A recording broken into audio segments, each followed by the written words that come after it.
هذه إذاعة إرنا. المستمعين والمستمعات الأفاضل متابعي إذاعة أرينا حيثما كنتم وحيثما يصلكم بثنا، أهلا ومرحبا بكم في مستهل البرنامج العربي لهذا اليوم الجمعة 22 من نوفمبر. كما عودناكم مستمعي ومستمعات الأفاضل نستهل برنامجنا معكم بنشرة للأخبار، ثم نقدم لكم حلقة جديدة من برنامج نافذة ثقافية، وفيها يفتح الزميل أحمد شريف نافذة هذا الأسبوع على الفن الأفريقي. قبل ذلك مستمعي ومستمعات الأفاضل أقدم لكم نشرة للأخبار فيما يلي أبرز عناوينها. النرويج تتعهد باستقبال مئات اللاجئين من معسكر في رواندا. الإريتريون يحتلون المركز الرابع في عدد اللاجئين في مصر. سفير أمريكا في الاتحاد الأوروبي يكشف عن أسرار جديدة في التحقيقات الخاصة حول إقصاء الرئيس دونالد ترامب. المستمعين والمستمعات الأفاضل، كانت هذه عناوين النشرة وإليكم تفاصيلها من إذاعة أرينا. هذه إذاعة إرنا. قال وزير التنمية والتعاون الدولي النرويجي داغ أولستن بأن بلاده سوف تستقبل المئات من المقيمين في معسكر غاشورا في رواندا في غضون السنوات المقبلة. جاء ذلك بعد الزيارة التي قام بها الوزير إلى المعسكر، والذي يقع على مسافة 40 كيلومترا من العاصمة الرواندية كيغالي، ويضم حوالي 189 من المهاجرين الذين تم ترحيلهم من ليبيا إلى رواندا. والمعسكر يقع تحت إشراف المفوضية العليا لشؤون اللاجئين، وأغلب من في المعسكر هم من الإريتريين والصوماليين والإثيوبيين والسودانيين. وتبرعت النرويج بمبلغ 5 ملايين دولار للمعسكر، والذي يضم كذلك حوالي 79 من الأطفال القُصّر. وقال الوزير بأن بلاده سوف تقوم خلال السنوات المقبلة بترحيل المئات من سكان هذا المعسكر إلى النرويج لتوطينهم. الجدير بالذكر بأن رواندا أعلنت أنها مستعدة لاستقبال حوالي 30,000 مهاجر من ليبيا على أراضيها. نشر الناشط الإريتري الأستاذ محمود بريه تقرير المفوضية العليا لشؤون اللاجئين في القاهرة لشهر أكتوبر الماضي، وذكر التقرير بأن الإريتريين والبلغ عددهم 17,786 لاجئا يحتلون المركز الرابع بعد السوريين والسودانيين وجنوب السودانيين. وقال التقرير بأن العدد الإجمالي للاجئين في مصر يصل إلى 252,000 لاجئ، منهم 186,859 مسجل للجوء، و65,711 حاصل على صفة اللجوء في مصر. وبالنسبة للإريتريين فإن عدد المسجلين أي الحاصلين على البطاقة الصفراء هو 9,181، بينما الحاصلين على صفة اللاجئ أي الحاملين للبطاقة الزرقاء فيبلغ عددهم 8,605. ويعيش في مختلف المدن المصرية عدد كبير من اللاجئين الإريتريين، وزادت أعدادهم مؤخرا بوصول أسر قادمة من المملكة العربية السعودية، خاصة بعد سن قوانين لتنظيم وجود الوافدين في المملكة العربية السعودية. ذكرت وكالة رويترز للأنباء في خبر لها من واشنطن بأن سفير الولايات المتحدة لدى الاتحاد الأوروبي جوردون سوندلاند قال لأعضاء لجنة المخابرات بمجلس النواب الأمريكي أن الرئيس دونالد ترامب أمره بالعمل مع رودي جولياني المحامي الشخصي له بشأن مسائل تتعلق بأوكرانيا. وأضاف أن وزير الخارجية مايك بومبيو كان على علم بذلك ومؤيد تماما لتلك الجهود. وقال سوندلاند أن جهود جولياني لحث الرئيس الأوكراني فلاديمير زيلينسكي للتحقيق مع منافسي ترامب السياسيين كانت مقايضة مقابل ترتيب زيارة زيلينسكي للبيت الأبيض. وجاءت تصريحات سوندلاند خلال الإدلاء بشهادته في التحقيق الخاص بمساءلة الرئيس ترامب، والذي تقوده لجنة المخابرات بمجلس النواب الأمريكي، والذي يهدد رئاسة الرئيس ترامب. وتضيف هذه الإفادة حول تصرفات الرئيس الأمريكي تجاه معارضيه ومحاولة مغايضة الرئيس الأوكراني وإقناعه بالتجسس على خصومه السياسيين تعقيدا للمشهد الذي يتزعمه النواب الديمقراطيين في مجلس النواب الأمريكي في سعيهم لإقصاء الرئيس الأمريكي دونالد ترامب، وهو الأمر الذي يحتاج إلى دعم من مجلس الشيوخ الذي يسيطر عليه الجمهوريون، مما يعقد المشهد في العاصمة واشنطن. بهذا الخبر المستمعين والمستمعات الأفاضل نكون وإياكم قد وصلنا إلى نهاية نشرتنا الإخبارية لهذا اليوم، وهذا تذكير بأبرز عناوينها. إذاعة إرينا، صوت مستقل لإريتريا. النرويج تتعهد باستقبال مئات اللاجئين من معسكر في رواندا. الإريتريون يحتلون المركز الرابع في عدد اللاجئين في مصر. سفير أمريكا في الاتحاد الأوروبي يكشف عن أسرار جديدة في التحقيقات حول إقصاء الرئيس دونالد ترامب. كانت مستمعي ومستمعاتي الأفاضل تلكم نشرة الأخبار قدمناها لكم من إذاعة أرينا. متابعة طيبة أتمناها لكم مع ما تبقى من فقرات برنامجنا. إذاعة إرينا، صوت مستقل لإريتريا. المستمعون الأعزاء والمستمعات الفضليات، السلام عليكم ورحمة الله تعالى وبركاته، وأهلا بكم إلى حلقة جديدة في برنامج نافذة ثقافية. في هذه الحلقة سادتي نتحدث عن الفن الإفريقي، فأهلا ومرحبا بكم. هذه إذاعة إرينا. مستمعين الأعزاء، تحية لكم ثانية في هذا البرنامج. الدبلوماسي الكاتب الشاعر عبد الرحمن شلقم، وهو من أوائل الدبلوماسيين الذين أعلنوا انشقاقهم عن نظام العقيد الراحل معمر القذافي إبان الثورة التي أطاحت بنظام العقيد. عمل شلقم بالصحافة بعد تخرجه في جامعة القاهرة قسم الصحافة، وكانت له اهتمامات أدبية، وكان عضو فاعل في لجنة الإبداع الثقافي، ولديه إنتاجات شعرية ترجم بعضها إلى اللغتين الإنجليزية والإيطالية.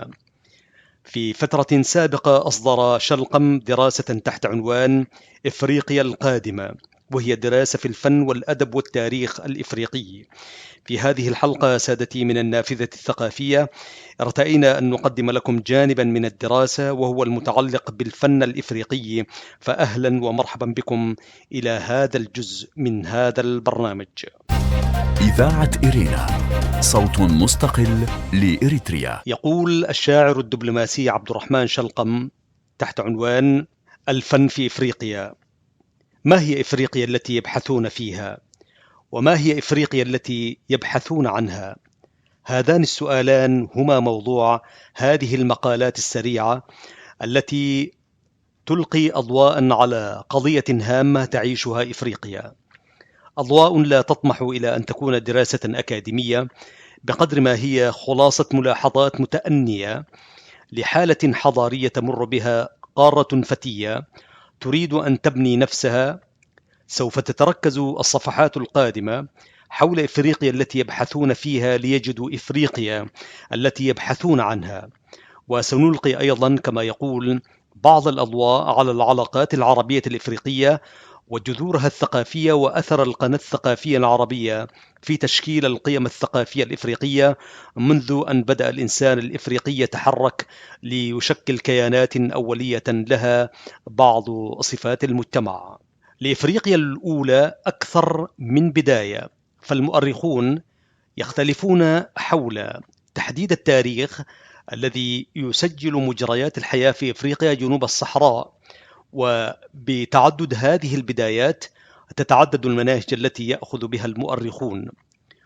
ولكن العلماء المختصون في التاريخ لما قبل التاريخ يؤكدون أن بداية عهد إفريقيا بالحياة المنظمة كانت على يد شعوب إفريقيا البحر الأبيض والجزيرة العربية، وآخرون يرون أن الجنس البشري ربما نشأ في إفريقيا، ويستندون على أن أقدم النماذج كانت أشد شبها من ناحية السلوك والمظهر بالبوشمان والأقزام الحديثيين والسكان الأصليين في أستراليا. ولكن التاريخ لبداية الحياة المنظمة في إفريقيا تبدأ مع عهدها بالحديد الذي عرفته إفريقيا الداخلية عن طريق قرطاجنة، التي عرفته عن طريق الحثيين، وانتقل منها إلى إفريقيا سنة 500 قبل الميلاد عن طريق تجارة الخيول.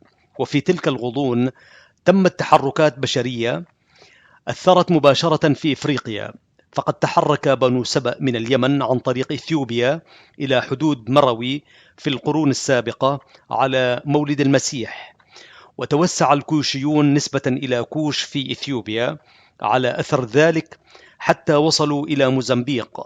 وفي نفس الفترة توسع البانتو داخل إفريقيا بعيدا عن حوض الكونغو، حاملين معهم معرفة بالزراعة وأساليب الرعي، وكانت تحركهم في تنظيمات عسكرية مرتبة. أي كانت تحركاتهم وحركة السبئيين والبانتو هذه ترتبت عليها نقلة حضارية في إفريقيا نستطيع أن نقول إنها كانت إحدى حلقات التأثير الأول لشعب الجزيرة العربية في القارة الإفريقية، وقد تركت هذه التحركات أثرا كبيرا في التركيب الجغرافي البشري لإفريقيا، ما يفسر خطوطا كبيرة وكثيرة في الخارطة الثقافية لإفريقيا التي قامت بعد ذلك. ويتركز أقرب التفسيرات للخارطة البشرية في إفريقيا حول حركة البانتو التي ارتبطت بحركة السبئيين والكوشيين، بأن البانتو كانوا العامل الهام في تكوين هذه الخارطة. كيف؟ يتساءل الدبلوماسي الكاتب الشاعر عبد الرحمن شلقم فيقول: في القرن الأول أو القرون الأولى من العصر المسيحي توغل البانتو بعيدا في حوض الكونغو، وجاءوا معهم بأساليب الرعي والزراعة وتصنيع الحديد، وأزالوا أو أخضعوا جملة من جماعات الصيادين الأقزام القليلة المتناثرة. وكانت هذه الحركة قد اتخذت مساراتها قبل ذلك على النحو التالي: توغلت مجموعة باتونغا مع بدء القرن العاشر حتى وصلت إلى روديسيا الجنوبية. تحركت سلسلة أخرى من البانتو ببطء أكبر وأكثر صوب نهر الكونغو وأنغولا الجنوبية. واصلت مجموعات أخرى توغلها في مناطق البحيرات نحو الساحل الشرقي، واحتلوا أجزاء من تنجانيقيا وكينيا بين 1000 و 1500 قبل الميلاد. وقد ترتب على تحرك البانتو هذا مع غيره من تحركات الخوسيين والكوشيين آثارا ثقافية واجتماعية، سواء من حيث التنظيم أو من حيث القيم الثقافية. ولكننا كما يقول الدبلوماسي الأستاذ عبد الرحمن شلقم، نحن نستعرض التحركات الخارجية نحو إفريقيا جنوب الصحراء من خارج هذه المنطقة مثل السبئيين والمصريين القدماء، ومن داخلها مثل البانتو. نجد أن المنطقة الإفريقية المطلة على البحر الأبيض كانت منذ القدم وقبل ظهور الإسلام على اتصال شبه دائم مع إفريقيا الداخلية، سواء في صورة توجه سلمي في إطار العلاقات التجارية أو في صورة توجه مسلح في حالات الغزو. وفي كل هذه الصور كانت الآثار الثقافية واضحة كنتيجة لاختلاط الشعوب على ضفتي الصحراء، وهنالك مناطق امتزجت فيها أشكال الإبداع، حيث يقول هيرودوت إن الليبيين هم الذين علموا الإغريق كيف أو بالأحرى كيف يشدون نير العربة على خيول 4، ولكن من علم الليبيين أن يرسموا عربة تندفع بسرعة كبيرة وتجرها الخيول بالسرعة الطارئة التي ترتبط بالفن الإغريقي. يتساءل فيقول: وقد وجدت حديثا لوحات بألوان على الصخر في جبال تاسيلي آجار في جنوب ليبيا لخيول تجر عربات قريبة من التي ذكرها هيرودوت، وقد تكون عرفت عند الليبيين القدماء عن طريق اتصالهم بإفريقيا الداخلية. كما أن المصريين القدماء وصلوا إلى حوض الكونغو في فترة تحرك البانتو وما قبلها، إذ كانت هناك العديد من البعثات المشهودة بصحتها في الأسرة السادسة وفي بداية عام 2430 قبل الميلاد. وذهبت هذه البعثات حتى الحد الغربي إلى بلد كانت ما تزال خضراء والراوية، وقد شملت بعثة ذهبت إلى العمق مصطحبة معها 300 حمار محملة بالبخور والأبانوس والحبوب والعاج. ولا بد أنها سافرت حتى حدود غابة الكونغو وعلى طول الحد الغربي في المجتمعات التي يسكنها البربر في الصحراء وفي ليبيا القديمة. لا بد وإن أو أنه قامت عدة تبادلات. هذه إذاعة إرنا. أعزائي المستمعين، لازلتم مع إذاعة إرنا الدولية وحلقة في برنامج نافذة ثقافية. نتحدث سادتي عن الدراسة في الفن والأدب والتاريخ الإفريقي نقلا عما نشره في كتابه الدبلوماسي الكاتب الشاعر عبد الرحمن شلقم، إفريقيا القادمة. نواصل معكم سادتي هذه الحلقة. يواصل فيقول في دراسته: وهذا يدل على أنه كان هنالك اتصال قوي يمتد من مصر إلى الجنوب حتى حدود غابة الكونغو، وتستمر لتصل إلى الحدود الشمالية الغربية للقارة. ولو دققنا النظر في رسوم العربات التي وجدت في تسالي آجار وصور الخيول التي وجدت في منطقة وهران بالجزائر، التي يرى بعض علماء التاريخ القديم أنها جاءت إلى هناك من آسيا عبر مصر، لو دققنا في هذه الرسوم ووسعنا دائرة الاجتهاد لتوصلنا إلى أكثر من تفسير. التفسير الأول أن هذه الرسوم أثر من آثار حضارة مجتمع الصيد في الجنوب الإفريقي، حيث كانت هناك أعمال فنية في الرسم والنحت استعملت فيها الألوان الزاهية. فقد تم اكتشاف آلاف من الرسومات المنقوشة على الصخر في الجزء الجنوبي من إفريقيا الذي يمتد من خط عرض 8 إلى مدينة الكاب، وتعتبر الرسومات والنقوش كثيرة وبوجه خاص في جنوب إفريقيا على منحدر سلسلة جبال دراكنبرج. هذه الرسومات والنقوش توضح أن الرسامين والنحاتين الذين أبدعوها كانوا يسيطرون سيطرة كاملة على أساليب فنهم. وقد صورت هذه الأعمال على الصخور، والألوان المستخدمة في الرسومات هي الأحمر والأصفر والبرتغالي والأزرق والرمادي، بالإضافة إلى الأسود والأبيض. ونحن لا نركز هنا على الصورة بقدر ما نقصد تطور أساليب التعبير التي كانت قد تكون انتقلت بطريقة أو بأخرى من أقصى جنوب القارة إلى وسطها ثم إلى الشمال. ثانيا، ازدهار صناعة الفن في إفريقيا. ففي عهد الصيادين أو في فترة حضارة الجوس كان الفن زادا يوميا يحمله معه الإنسان الإفريقي أينما حل. فبرغم أن المنطقة الجنوبية التي وجدت فيها آثار نهضة فنية كبيرة كانت من أفقر المناطق من الناحية المادية، وسكانها في تنقل مستمر ويعيشون حالات قلق مزمنة، إلا أن ذلك لم يمنعهم من الإبداع والتعبير وتصوير أحلامهم على لوحات الصخور وتلوينها بما يتيسر لهم من عصير جذوع الشجر ودماء الحيوانات الإفريقية. وقد رسم الإفريقيون القدماء حيواناتهم وآلهتهم كما رسموا أنفسهم.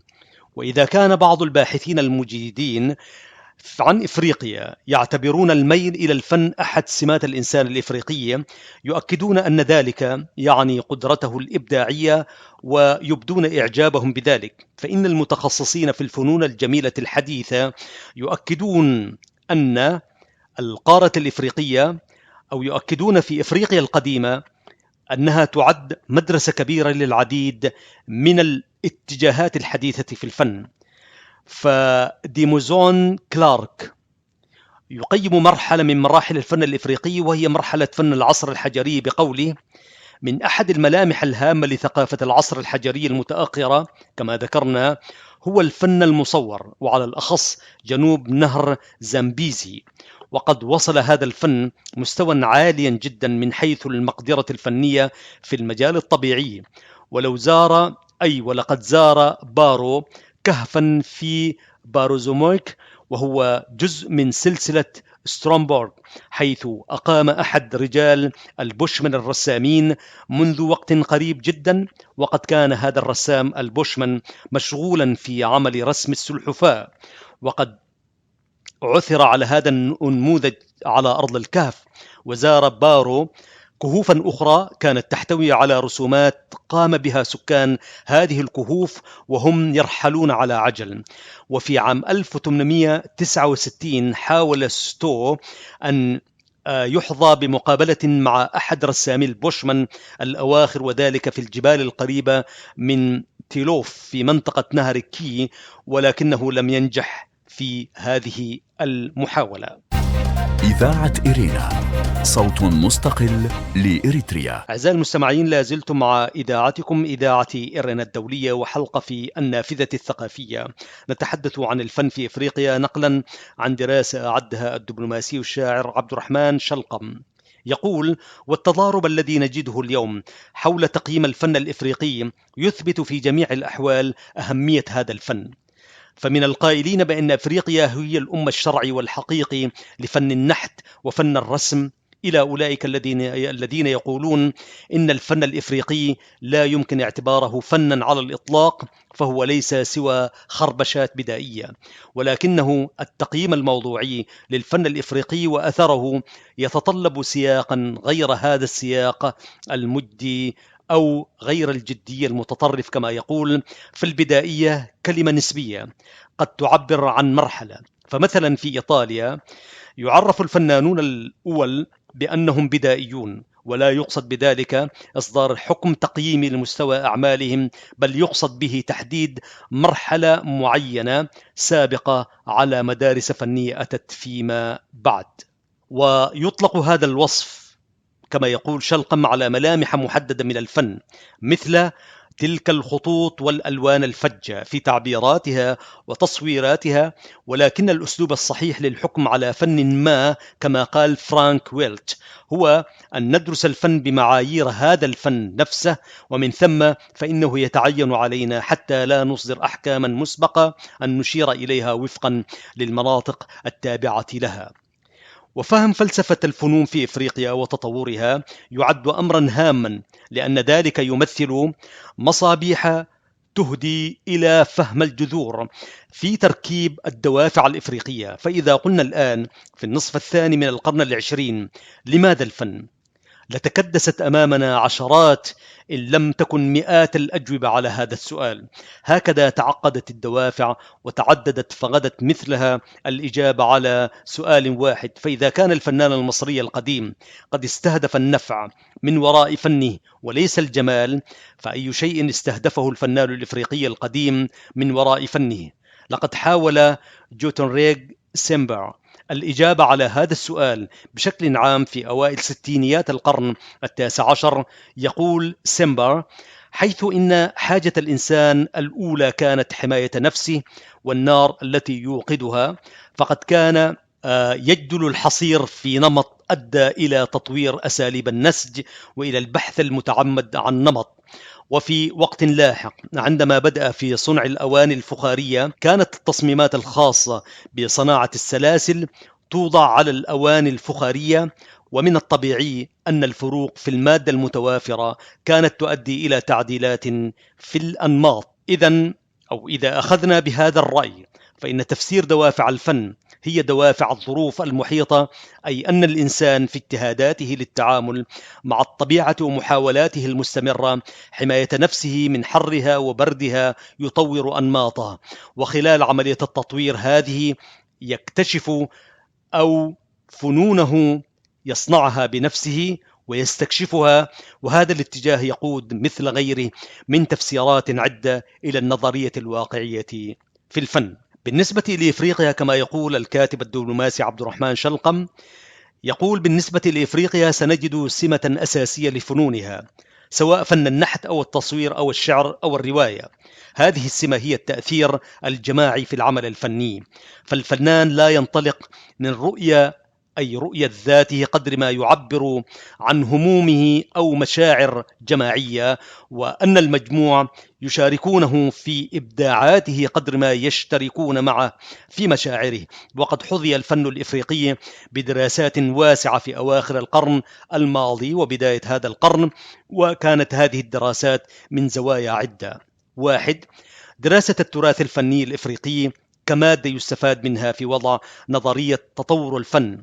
ففي أواخر القرن الماضي وبداية هذا القرن تعددت الاتجاهات والمدارس الفنية، فبدأ أن كل مجموعة من الدارسين تحاول أن تمسك بالمادة التاريخية التي تؤكد صحة قواعدها، وقد أضر هذا كما أفاد.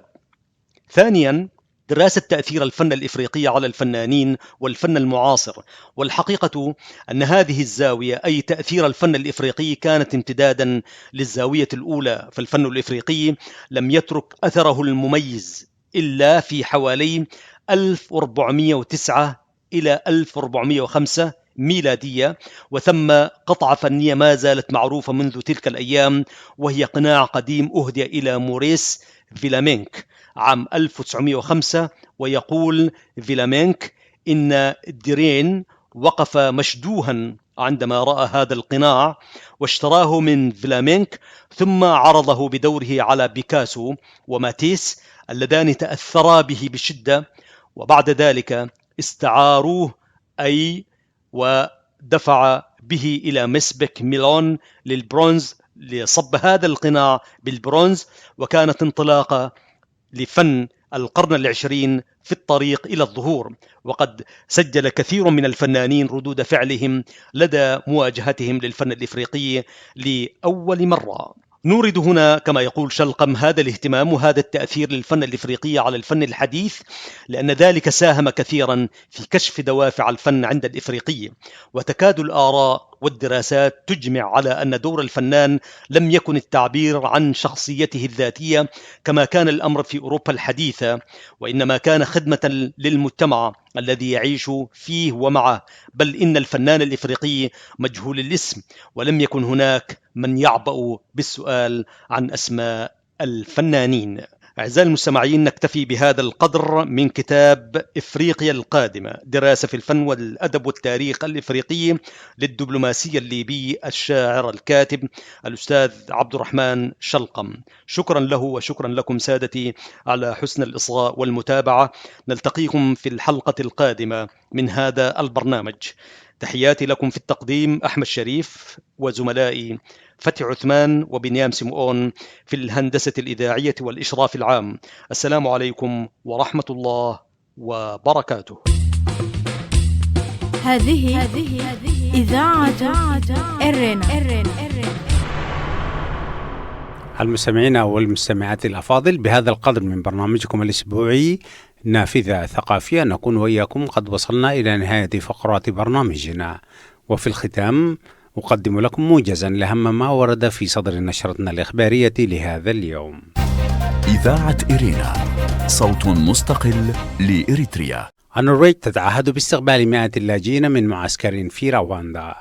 قال وزير التنمية الدولي النرويجي دانغ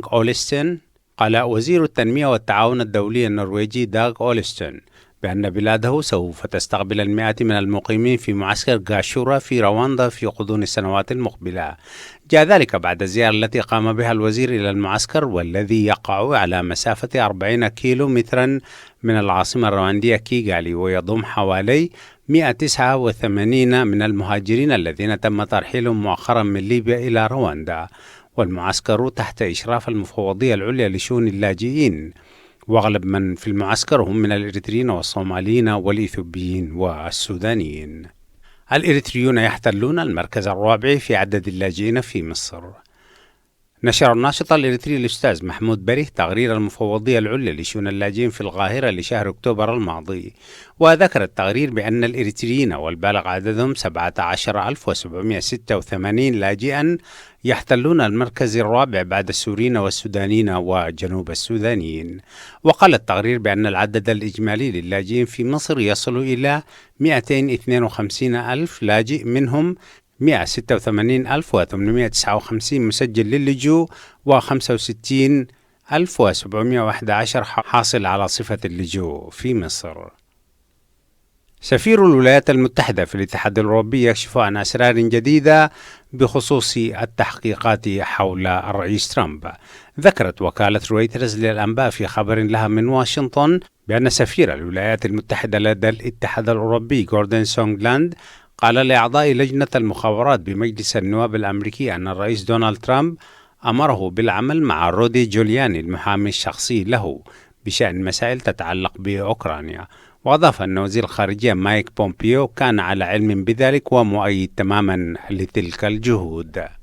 كان هذا مستمعي ومستمعاتي الأفاضل موجزا لأهم ما ورد في صدر نشرتنا الإخبارية لهذا اليوم، وبه نصل وإياكم إلى ختام فقرات برنامجنا لهذا اليوم. ولا يفوتني أن أذكركم بأنكم يمكنكم الكتابة إلينا والتواصل معنا على البريد الإلكتروني arabicarena@gmail.com.